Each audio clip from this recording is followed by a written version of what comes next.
మీరు కదా, క్రైస్తవం మతం కాదు, నిజం, చారిత్రాత్మకం. క్రైస్తవం నిజం. నిజం. మరి నిజమే అయినప్పుడు ఈ భూమి మీద మీరు చెప్తున్నట్టు ఇప్పుడు ఏ బీసీల నుంచి వెళ్ళి ఉన్నప్పుడు ఉన్నాయనుకుంటే యేసుక్రీస్తు ఈ యొక్క జీసస్ ఇదంతా నిజమే అయితే మరి ముస్లిము, హిందూ, సిక్కు, సాయి అని తర్వాతనే వచ్చి ఉండాలి మీరు అన్న ప్రకారం. మరి నిజమే ఉన్నప్పుడు అబద్ధాలు ఎట్లా పుట్టినాయి? నిజం ఉంది కాబట్టి అబద్ధం పుట్టింది. పుట్టకూడదు. మరొకసారి మామూలు మనుషుల మధ్యలో చెప్తాను. దేవుడికి అపోనెంట్ కి అబద్ధం ఎట్లా పుట్టింది? దానికి చెబుతాను. ఆదికాండం అని బైబిల్లో మొదటి పుస్తకం. అది ఆదికాండంలో మొదటి పుస్తకం ఏంటంటే, దేవుడు మానవుడిని తయారు చేసిన తర్వాత, పురుషుణ్ణి స్త్రీని చేసిన తర్వాత దేవుడు వారి వరకు ఒక ఆజ్ఞ ఇచ్చాడు.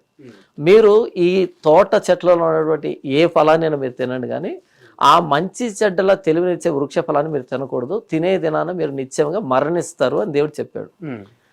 ఆ చెప్పినప్పుడు దేవుడు లేనటువంటి సమయంలో అపవాది వచ్చి ఆ మానవులతో చెప్పిన మాట ఏంటంటే, మీరు నా మాట వింటే నేను మిమ్మల్ని దైవములుగా చేస్తాను, దేవుళ్ళుగా చేస్తాను అని చెప్పడం జరిగింది. అబద్ధం చెప్పడం జరిగింది.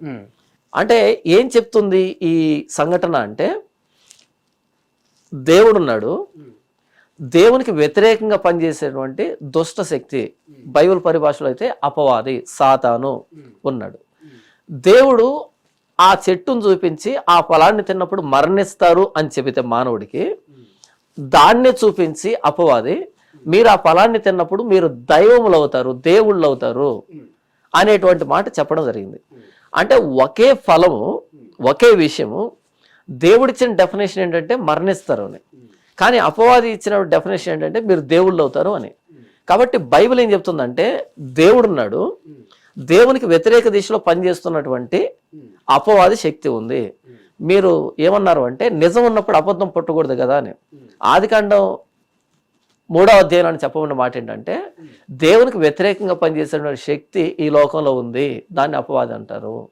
కనుక దేవుణ్ణి కనుమరుగు చేయడానికి, దేవుని దగ్గరికి మానవుని రాకుండా చేయడానికి ఈ అపవాది ఎప్పుడు నిరంతరాయంగా పనిచేస్తూనే ఉంటాడు.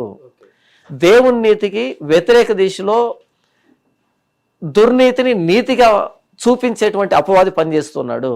అలా దేవుణ్ణి మానవుడికి కనుమరుగు చేయడానికి కొరింథీయులకు రాసిన 2వ పత్రిక 4వ అధ్యాయం 4వ వచనం నుంచి, క్రీస్తు మహిమ ప్రకాశం వారికి కనబడకుండా నిమిత్తము ఈ యుగ సంబంధమైన దేవత వారి మనోనేత్రములకు గుడ్డితనం కలుగజేసింది అనే మాట వ్రాయబడింది.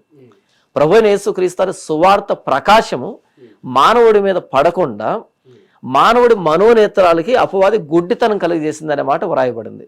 కాబట్టి నిజం ఉన్నప్పుడు నిజమే ఉండాలి కదా, అబద్ధం ఉండకూడదు కదా. మీరు అన్నటువంటి మాటకి ఏంటంటే, దేవుణ్ణి కనుమరుగు చేయడానికి అపవాది ఎప్పుడు ప్రయత్నం చేస్తూనే ఉంటుంది. అందులో భాగంగా అపవాది చేసిన పనే ఈ అబద్ధము, ఈ మతాలు, ఈ కులాలు అన్ని అంటారు. అవును, అంతేనా? అవును. యేసుక్రీస్తుకు రూపం ఉందా? యేసుక్రీస్తు రూపం ఉందా అంటే, నేను దేని గురించి మాట్లాడుతున్నారు అంటే ఒక రూపం, ఒక బాడీ స్ట్రక్చర్. 2000 సంవత్సరాల క్రితం ప్రభువైన యేసుక్రీస్తు శరీరధారిగా ఈ లోకానికి వచ్చాడు. శరీరధారిగా వచ్చాడు అంటే ఆయనకు రూపం ఉంది కదా, ఉంది, రూపం ఉంది, ఆయనకు ఒక పేరు ఉంది. అవును, యేసు ప్రభు. అవును, ఆయనను దైవం అని మీరు కొలుస్తా ఉన్నారు. అవును. మరి అపవాదికి రూపం ఉందా? లేదు, అపవాదికి రూపం లేదు. దైవానికి రూపం ఉన్నప్పుడు మరి అపవాదికి కూడా ఉండాలి కదా. నిజం ఉన్నప్పుడు అబద్ధం ఉందని చెప్పిన మీరు, దైవానికి రూపం ఉన్నప్పుడు మరి అపవాదికి మీరు ఏదైతే సైతాన్ అన్నారో ఆ సైతానికి కూడా ఒక రూపం ఉండాలి కదా. ఓకే, నేను చెప్పినటువంటి మాటని మీరు స్పష్టంగా అర్థం చేసుకోవాలి. అదేంటంటే 2000 సంవత్సరాల క్రితం ప్రభువైన యేసుక్రీస్తు శరీరధారిగా వచ్చాడు అని చెప్పాను. ఆయన శరీరధారిగా వచ్చాడు అంటే ఆయనకు రూపం ఉంది, కానీ అపవాది శరీరధారిగా వచ్చిందని నేను చెప్పలేదు. అపవాది శరీరధారిగా రాలేదు. మరి ఎట్లా వచ్చాడు? అపవాది ఆత్మరూపిగానే ఉన్నాడు. ఆత్మరూపిగానే ఉన్నాడు. ఏలయనగా ఇప్పుడు కూడా సర్వైవ్ అవుతుంది. ఏలయనగా మనం పోరాడున్నది శరీరులతో కాదు గాని ప్రధానులతోనూ, అధికారులతోనూ, అంధకార సంబంధమైన లోకనాథులతోనూ, ఆకాశ మండలమున దురాత్మల సమూహములతోనూ పోరాడుతున్నామని అపోస్తలుడైన పౌలు మాట్లాడతాడు. ఏలయనగా మనం పోరాడుతున్నది శరీరులతో కాదు. శరీరులతో కాదు అంటే ఆత్మలు, దురాత్మలు అనేటువంటి మాట ప్రయోగం జరిగింది. కాబట్టి ఆత్మలకి రూపం లేదు. 2000 సంవత్సరాల క్రితం ప్రభువైన యేసుక్రీస్తు శరీరధారిగా వచ్చాడు కాబట్టి శరీరానికి రూపం ఉంది. ఆ రూపం ఇప్పుడు మనం గీస్తున్నటువంటి రూపం అయితే కాదు. ఇప్పటికి కూడా యేసు ప్రభు ఉన్నాడు అని మీరు బిలీవ్ చేస్తున్నారు. ఈ సృష్టిని అంతా కూడా యేసుప్రభువే భూత వర్తమాన భవిష్యత్ కాలంలో ఉండు సర్వాధికారి అయిన దేవుడు ప్రభువైన యేసుక్రీస్తు. ప్రభువే దేవుడు, అన్ని చేసేది ప్రభువే. భూత వర్తమాన భవిష్యత్ కాలంలో ఉండు అన్ని భూత వర్తమాన భవిష్యత్ కాలం అన్ని. ఓకే, అంటే ఇప్పుడు మనం ఇదంతా నడుస్తుంది, ఈ వ్యవస్థ, ఈ సృష్టి నడుస్తుందన్న దానికి కారకుడు కేవలం ప్రభువైన యేసుక్రీస్తు. కేవలం ప్రభువే. మరి ఇంత నడిపిస్తున్న యేసు ప్రభు, మరి మీరు చెప్తున్న ఆ సైతాను ఆత్మలను చంపేయచ్చు కదా? ఇంత శక్తులు ఉన్న యేసు ప్రభువుకు, ప్రపంచాన్నే సృష్టించిన యేసు ప్రభువుకు ఒక సైతాన్ని చంపగలిగే శక్తి లేదా? నేను ఆదికాండంలో చెప్పింది ఏంటంటే, దేవుడు అపవాదిని నాశనం చేయలేక అలా ఉంచాడు అని నేను చెప్పలేదు. దేవునికి వ్యతిరేకంగా పనిచేసే శక్తి ఉంది అని మాత్రం చెప్పాను తప్ప దేవుడు దాన్ని నాశనం చేయలేక అలా ఉండిపోయిందని నేను చెప్పట్లేదు. సరే, ఎందుకు చేయట్లేదు మీరు చెప్పండి. ఎందుకు చేయట్లేదు అంటే, ఇప్పుడు మీ కొడుకుని మీరు స్కూల్లో జాయిన్ చేశారు. స్కూల్లో జాయిన్ చేసిన తర్వాత ఎగ్జామ్స్ ఉంటాయి కదా, పరీక్షలు ఉంటాయి కదా. పరీక్షలు ఉన్నప్పుడు, రేపు పరీక్ష అన్నప్పుడు ఈరోజు పిల్లాడు కూర్చొని చదవడం, రాత్రి నిద్ర మేలుకొని చదవడం, తర్వాత రిజల్ట్ కోసం ఆతృత ఎదురు చూడడం, ఈ టెన్షన్ పడ్డం, ఇదంతా మీకు తెలిసే ఉంటుంది కదా.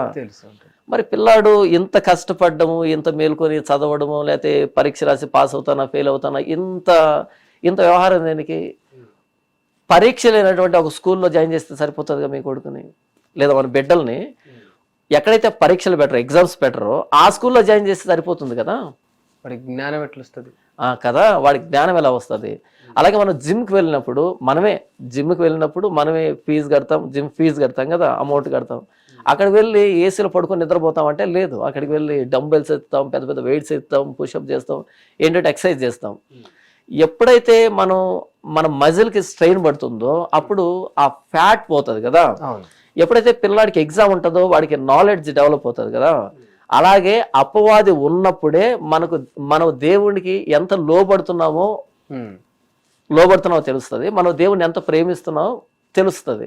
కనుక దేవుని మనం ప్రేమించాలన్నా, దేవుడికి మనం లోబడాలన్నా, దేవునికి వ్యతిరేకంగా పనిచేస్తున్నటువంటి, దేవుణ్ణి కనబడకుండా ప్రలోభ పెడుతున్నటువంటి ఈ అపవాది ఉన్నప్పుడే ఆయన మనం ఎంత ప్రేమిస్తున్నాం, ఆయనకు మనం ఎంత లోబడుతున్నాం, ఆయన అధికారాన్ని మనం ఎంత గౌరవిస్తున్నాం అన్నది తెలుస్తుంది. అపోజిషన్ ఉన్నప్పుడే అధికార పక్షం అన్నది ప్రభుత్వం బాగా పరిపాలన జరుగుతుంది. ప్రతిపక్షం లేదనుకో, అధికారంలో ఉండేటువంటి ఈ ప్రభుత్వం కూడా సరిగ్గా పనిచేయదు. కాబట్టి అపోజిషన్ ఉండాలి. కానీ ఒక లెక్క ప్రకారం చూసుకుంటే మీరన్న